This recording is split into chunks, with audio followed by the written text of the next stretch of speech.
Hello everyone, आज हम regular falsies method पर डिस्कशन करेंगे। रेगुलर फॉल्सी मेथड को मेथड ऑफ फॉल्स पोजीशन भी बोला जाता है। रेगुलर फॉल्सी मेथड की हेल्प से हम अलजेब्रिक एंड ट्रांसेंडेंटल इक्वेशन को फाइंड करेंगे। रेगुलर फॉल्सी मेथड का पहले हम वर्किंग रूल समझेंगे, देन उस पर बेस्ड एग्जांपल को समझेंगे।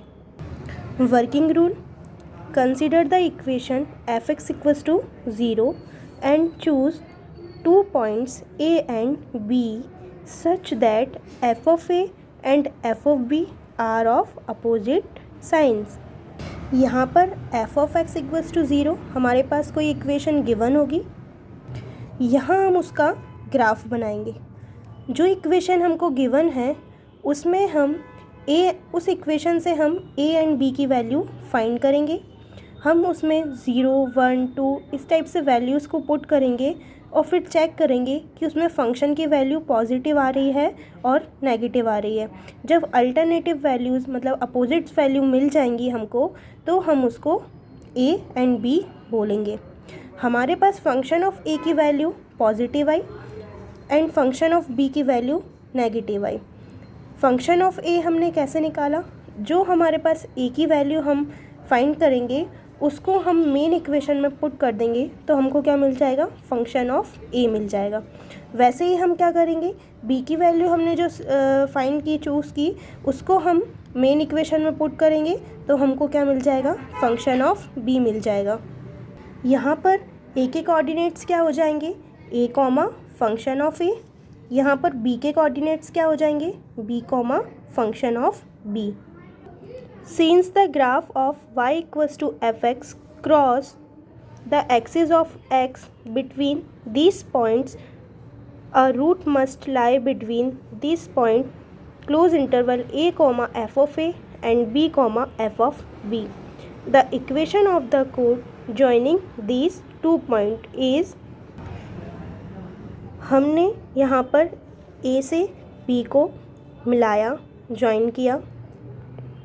जब हमने A से B को ज्वाइन किया तो जो स्ट्रेट लाइन है वो एक्स एक्सिस को इंटरसेक्ट करते हुए B पॉइंट पर जाएगी।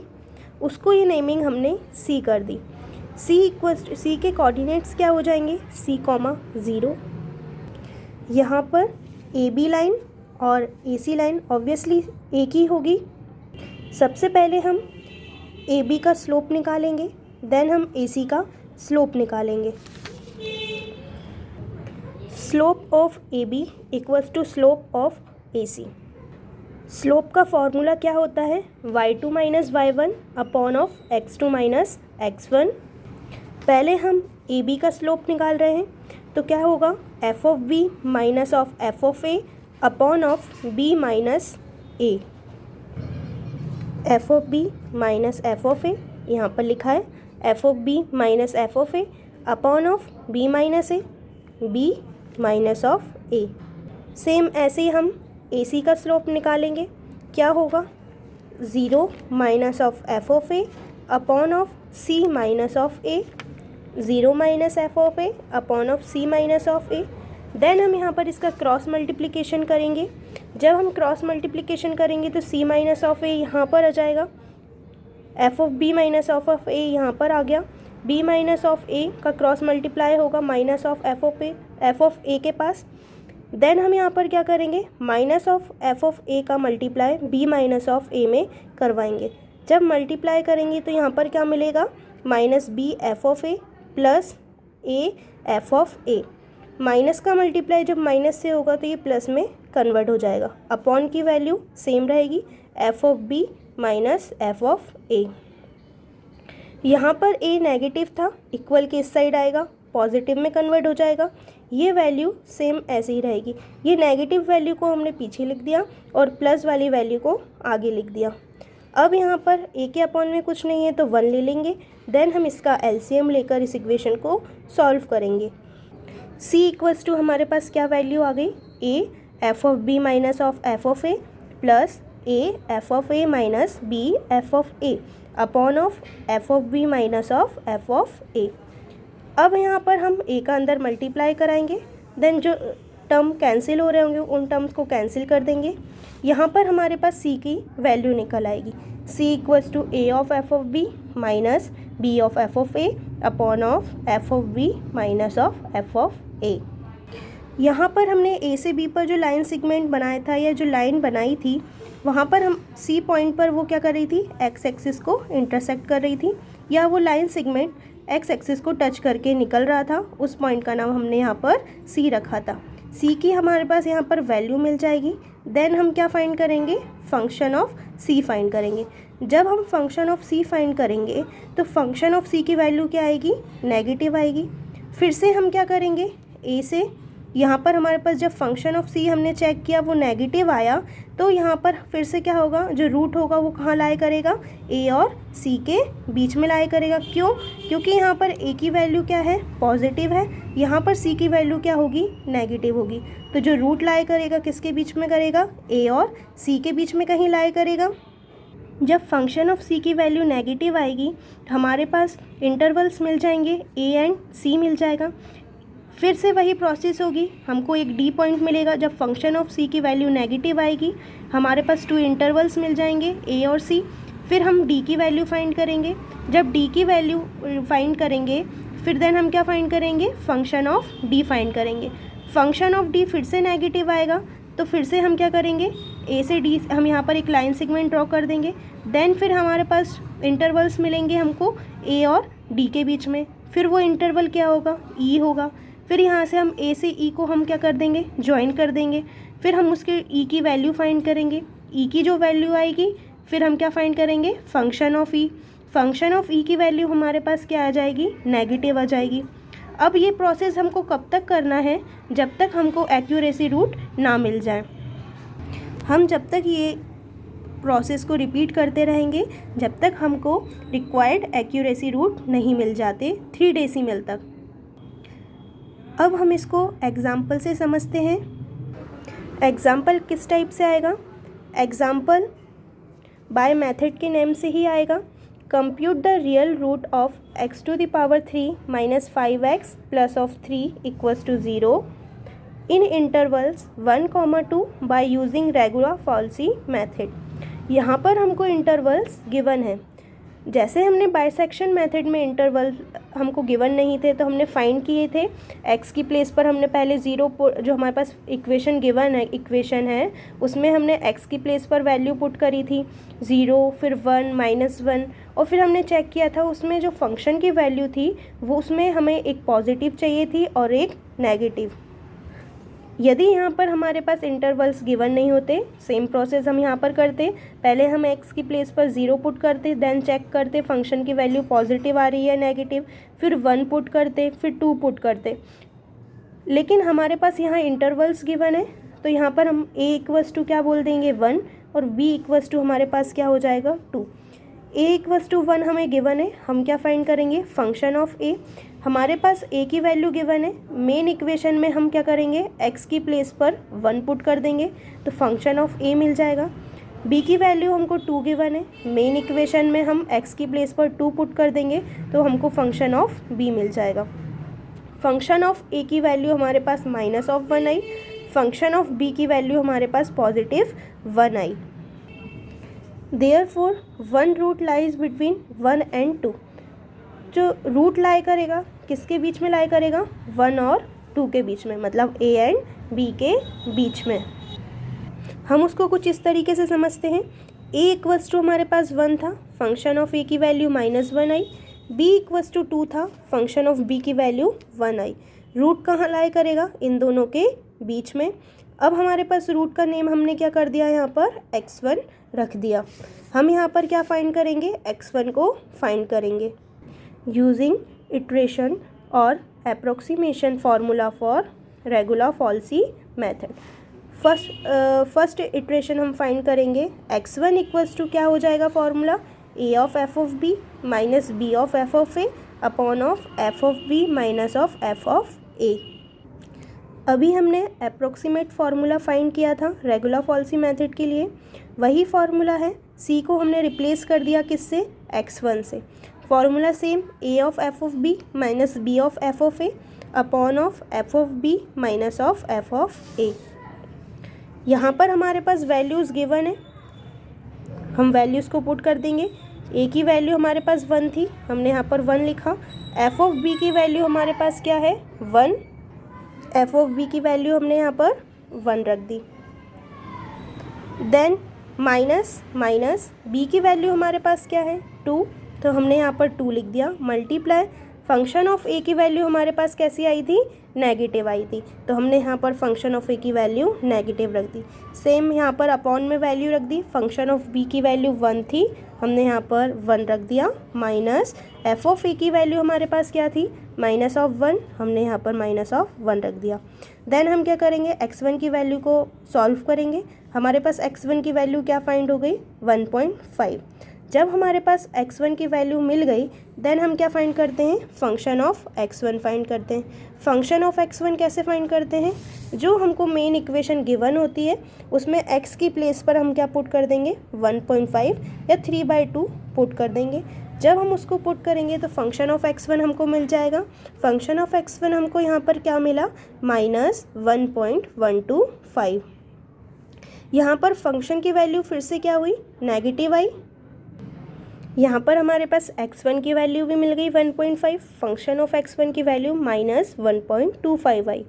अब हम क्या चेक करेंगे, फिर से वही प्रोसेस, हम वो चेक करेंगे यहाँ पर फंक्शन की वैल्यू एक पॉजिटिव होना चाहिए और एक नेगेटिव होना चाहिए, तभी उनके बीच में रूट लाई करेगा। यहाँ पर फंक्शन ऑफ ए की वैल्यू नेगेटिव है, यहाँ पर फंक्शन ऑफ x1 की भी वैल्यू नेगेटिव है, दोनों ही साइन सेम है, दोनों ही वैल्यू नेगेटिव है, तो रूट इन दोनों इंटरवल के बीच में लाए नहीं करेगा। ए और x1 के बीच में रूट लाए नहीं करेगा, क्योंकि दोनों के ही फंक्शन की वैल्यू कैसी है, नेगेटिव है। अब हम आगे बढ़ते हैं। यहाँ पर फंक्शन ऑफ x1 की वैल्यू नेगेटिव है, लेकिन फंक्शन ऑफ b की वैल्यू कैसी है, पॉजिटिव है, तो जो रूट लाई करेगा वो किसके बीच में लाई करेगा, किन इंटरवल के बीच में, 1.5 और 2 के बीच में, मतलब x1 और b के बीच में 1.5 एंड 2 के बीच में रूट लाई करेगा। तो उस रूट की नेमिंग क्या हो जाएगी, x2 हो जाएगी। हमने यहाँ पर लिख दिया the root lies between 1.5 and 2 because function of 1.5 function of 2 is less than of 0। अब हमने अभी फर्स्ट इटरेशन निकाला था, अब हम सेकंड इटरेशन निकालेंगे। फर्स्ट इटरेशन में हमने x1 निकाला था, सेकंड में हम क्या निकालेंगे, x2 निकालेंगे। फॉर्मूला क्या होगा, वही सेम रहेगा। यहाँ पर हम क्या करेंगे, a को रिप्लेस कर देंगे किससे, क्योंकि पहले हमारे पास फॉर्मूले में a आ रहा था, अब हम a को रिप्लेस कर देंगे किससे, x1 से। क्यों, क्योंकि जो x2 है वो किसके बीच में लाई कर रहा है, x1 और b के बीच में लाई कर रहा है। फॉर्मूला पूरा सेम ही रहेगा। a को रिप्लेस कर दिया किससे, x1 से। फंक्शन ऑफ b सेम है, माइनस ऑफ b सेम है। फंक्शन ऑफ a किससे रिप्लेस हो गया, x1 से रिप्लेस हो गया, तो यहाँ पर function of x1 upon of function of b minus of function of x1 हो गया। हमारे पास x1 की भी वैल्यू है, फंक्शन ऑफ b की भी वैल्यू है, फंक्शन ऑफ x1 की भी वैल्यू है। हम इन सारी वैल्यूज़ को पुट कर देंगे। जब हम वैल्यूज़ को पुट करेंगे तो x2 हमारे पास मिल जाएगा 1.7647। जब हमको x2 मिल जाएगा, हमको यहाँ पर x2 मिल गया, अब हम क्या फाइंड करेंगे, function of x2। Function of x2 कैसे फाइंड करते हैं, जो मेन इक्वेशन है उसमें x की प्लेस पर क्या पुट कर देंगे, 1.7647। जब हम उस इक्वेशन को सॉल्व करेंगे तो हमको क्या मिल जाएगा, फंक्शन ऑफ x2 मिल जाएगा। फंक्शन ऑफ x2 हमको कैसा मिला, नेगेटिव मिला, -0.3279 मिला। फिर हम फिर से क्या चेक करेंगे कि जो हमारे पास रूट है वो कहाँ लाई करेगा। यहाँ पर हमारे पास x2 की भी वैल्यू मिल गई, फंक्शन ऑफ x2 की भी वैल्यू मिल गई। फिर से हम रूट चेक करेंगे कि रूट कहाँ पर लाई करेगा, किन दो इंटरवल के बीच में लाई करेगा। यहाँ पर फंक्शन ऑफ x1 की वैल्यू नेगेटिव है, यहाँ पर फंक्शन ऑफ x2 की वैल्यू नेगेटिव है। इसका मतलब कि रूट इन दोनों इंटरवल x1 और x2 के बीच में लाई नहीं करेगा। फिर आगे बढ़ेंगे। अब हम फिर से चेक करेंगे, फंक्शन ऑफ x2 की वैल्यू क्या है, नेगेटिव, फंक्शन ऑफ b की वैल्यू पॉजिटिव, तो रूट किन दो इंटरवल के बीच में लाई करेगा, x2 और b के बीच में लाई करेगा। यहाँ पर x2 की वैल्यू हमारे पास क्या है, देखो, does we get root between 2 and 1.764। Root किन दो इंटरवल्स के बीच में लाई कर रहा है, x2 और b के बीच में। x2 की वैल्यू क्या है यहाँ पर 1.7647, कॉमा b की वैल्यू यहाँ पर क्या है 2 है। हमारे पास x2 की भी वैल्यू है और b की भी वैल्यू है। हम क्या फाइंड करेंगे, अब थर्ड इटरेशन फाइंड करेंगे। x3 इक्वल्स टू क्या हो जाएगा हमारे पास फॉर्मूला, x1 रिप्लेस हो जाएगा। x1 रिप्लेस किससे हुआ, x2 से हो जाएगा। जैसे a रिप्लेस हुआ था किससे, x1 से, वैसे x1 रिप्लेस किससे हो जाएगा, x2 से। फॉर्मूला सेम रहेगा। a की प्लेस पर क्या आ गया, x2। Function of b same, क्योंकि फंक्शन ऑफ b वही है, वो चेंज नहीं हो रहा, बस a की वैल्यू चेंज होती जा रही है। a की प्लेस पर x1 आया पहले रिप्लेस होकर, अब x2 आ रहा है, फिर x3 आएगा। इस तरीके से क्या हो रही है, a की वैल्यू चेंज हो रही है। अब यहाँ पर हमने x2 f of b minus b of function of क्या हो जाएगा, x2 हो जाएगा। यहाँ पर आप देखिए a की प्लेस पर क्या हो जाएगा, x2 हो जाएगा, upon of function of b minus a की प्लेस पर क्या हो गया, फंक्शन ऑफ x2 हो गया। फिर हम क्या करेंगे, हमारे पास सारी वैल्यूज़ गिवन है, हम सारी वैल्यूज़ को इसमें पुट कर देंगे। कौन कौन सी वैल्यूज़ को, x2 की, फंक्शन ऑफ b की और फंक्शन ऑफ x2 की वैल्यू, ये सारी वैल्यूज़ हम इसमें पुट कर देंगे क्योंकि सारी वैल्यूज़ हमने निकाल ली हैं। तो हमारे पास फंक्शन ऑफ x3 क्या मिल जाएगा, 1.823 मिल जाएगा। फिर हम क्या फाइंड करेंगे, फंक्शन ऑफ x3 फाइंड करेंगे। जब हम फंक्शन ऑफ x3 किस तरीके से फाइंड करते हैं, मेन इक्वेशन में हम x की प्लेस पर क्या पुट कर देंगे, 1.823 पुट कर देंगे, तो हमारे पास फंक्शन ऑफ x3 मिल जाएगा। फंक्शन ऑफ x3 कैसा मिल रहा है हमको, नेगेटिव मिल रहा है, -0.05756 मिल रहा है। हमारे पास फंक्शन ऑफ x3 कैसा आया, नेगेटिव आया। अब हम फिर से क्या करेंगे, 2 इंटरवल्स चेक करेंगे जिनके बीच में रूट लाई करेगा। यहाँ पर हमारे पास f ऑफ x2 की वैल्यू कैसी आई थी, नेगेटिव, और f ऑफ x3 की भी वैल्यू कैसी आ रही है, नेगेटिव आ रही है। रेगुलर-फॉल्सी मेथड का रूल या कॉन्सेप्ट क्या बोलता है कि जो फंक्शन की वैल्यू हो वो अपोजिट हो, मतलब उनके साइन जो हो अपोजिट हो, एक वैल्यू पॉजिटिव हो तो दूसरी नेगेटिव हो, तभी उनके बीच में रूट लाई करेगा। मगर यहाँ पर दोनों ही फंक्शन की वैल्यू कैसी आ रही है, नेगेटिव। इसका मतलब कि रूट x2 और x3 के बीच में तो लाई नहीं करेगा। फिर आगे बढ़ते हैं, फंक्शन ऑफ x3 की वैल्यू नेगेटिव है, फंक्शन ऑफ b की वैल्यू पॉजिटिव है, तो रूट कहाँ लाई करेगा, x3 और b के बीच में। क्यों, क्योंकि यहाँ पर एक वैल्यू फंक्शन की वैल्यू कैसी है, f ऑफ x3 की वैल्यू नेगेटिव है और फंक्शन ऑफ b की वैल्यू पॉजिटिव है, तो रूट इन दोनों के बीच में लाई करेगा। यहाँ पर जो x4 है वो किसके बीच में लाई करेगा, x3 और b के बीच में। हमने फोर्थ इटरेशन निकाला, कैसे निकला, x4 इक्वल्स टू, फॉर्मूला क्या हो गया, x2 को रिप्लेस करके हमने क्या लिखा, वहाँ पर x3 लिखा। यहाँ पर x3 function of b same ही है, minus b of function of x3 upon of f of b minus of f of x3। हमारे पास इंटरवल्स गिवन थे कि किन इंटरवल्स के बीच में रूट लाई कर रहा है, हमने वहाँ पर इंटरवल्स की वैल्यू को पुट कर दिया। x4 इक्वल्स टू हमारे पास क्या वैल्यू आई, जब हमने इन वैल्यूज़ को पुट किया और सॉल्व किया तो x4 हमारे पास क्या आया, 1.8326। आप पॉइंट के बाद 3 डेसिमल तक वैल्यू ले सकते हैं, 1.833 आ जाएगा।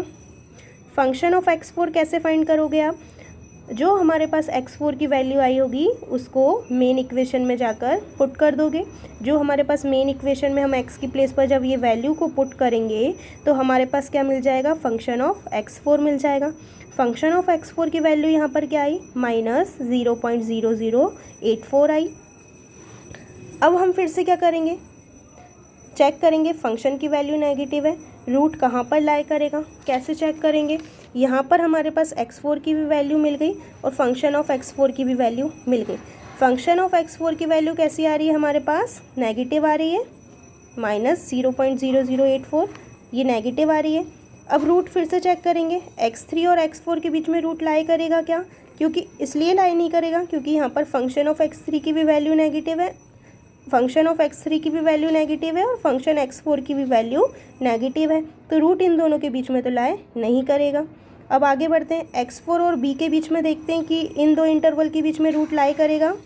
हाँ, इन दो इंटरवल के बीच में रूट लाई करेगा, क्योंकि यहाँ पर फंक्शन की वैल्यू एक नेगेटिव है और एक फंक्शन की वैल्यू पॉजिटिव है। रूट किसके बीच में लाई करेगा? x4 और b के बीच में। यहाँ पर x4 की वैल्यू हमारे पास क्या है? 1.8326 और यहाँ पर b की वैल्यू क्या है हमारे पास? 2 हमने लिख दी। अब हम क्या फाइंड करेंगे? फिफ्थ इटरेशन फाइंड करेंगे, x5 फाइंड करेंगे। क्या होगा? वही फॉर्मूला सेम, x3 के प्लेस पर अब हमारे पास क्या हो जाएगा? x4 हो जाएगा। फॉर्मूला पूरा सेम रहेगा, बार बार वही फॉर्मूला आ रहा था, इस वजह से मैंने नहीं लिखा। सेम फॉर्मूला होगा, x3 के प्लेस पर क्या हो जाएगा? x4 हो जाएगा। x4 function of b minus b function of x4 upon of f of b minus function of x4 हो जाएगा। फिर हमारे पास सारी वैल्यूज़ गिवन है, हम सारी वैल्यूज़ को पुट करेंगे तो हमारे पास क्या फाइंड हो जाएगा? x5 मिल जाएगा। x5 की वैल्यू चेक करो, 1.833 आई है। सेम वैल्यू किसकी आई थी? x4 की आई थी 1.833। यहाँ पर फंक्शन ऑफ x4 की भी वैल्यू क्या हो जाएगी? सेम हो जाएगी। हमारे पास फोर्थ इटरेशन एंड 5 इटरेशन पर क्या हो गया? x की वैल्यू सेम हो गई। हमको 3 डेसिमल तक चेक करना रहता है, आप 3 डेसिमल तक चेक कर लीजिए, वैल्यू सेम है तो वही हमारा क्या हो जाएगा? एक्यूरेसी रूट हो जाएगा। देन हम क्या करेंगे? एक टेबल बनाएंगे जिसमें हम क्या लिखेंगे? xi, f ऑफ xi और उसके साइन लिखेंगे। कैसे? यहाँ पर हमारे पास क्या था? यहाँ पर a लिखा है, ये कट गया है ना इसलिए दिख नहीं रहा। a इक्वल्स टू हमारे पास 1 था, तब फंक्शन की वैल्यू नेगेटिव साइन। ऐसे b इक्वल्स टू हमने 2 हमको गिवन था, तो हमने यहाँ पर क्या निकाला था? फंक्शन ऑफ b निकाला, वो 1 आया पॉजिटिव। देन हमने क्या फाइंड किए? x1 iteration, x2, x3, x4 और x5। x4 इटरेशन और x5 इटरेशन पे हमारे पास x की वैल्यू क्या आ गई? सेम आ गई। तो यही हमारे पास क्या हो गया? आंसर हो गया, सॉल्यूशन हो गया इसका। The root of the given equation correct up to 3 cases of decimal in 1.833। 3 decimal तक इनकी वैल्यू क्या आ रही है? सेम आ रही है। तो यही हमारा क्या होगा? रूट होगा, यही हमारा आंसर होगा। आई होप आपको वीडियो समझ में आई हो। Thank you.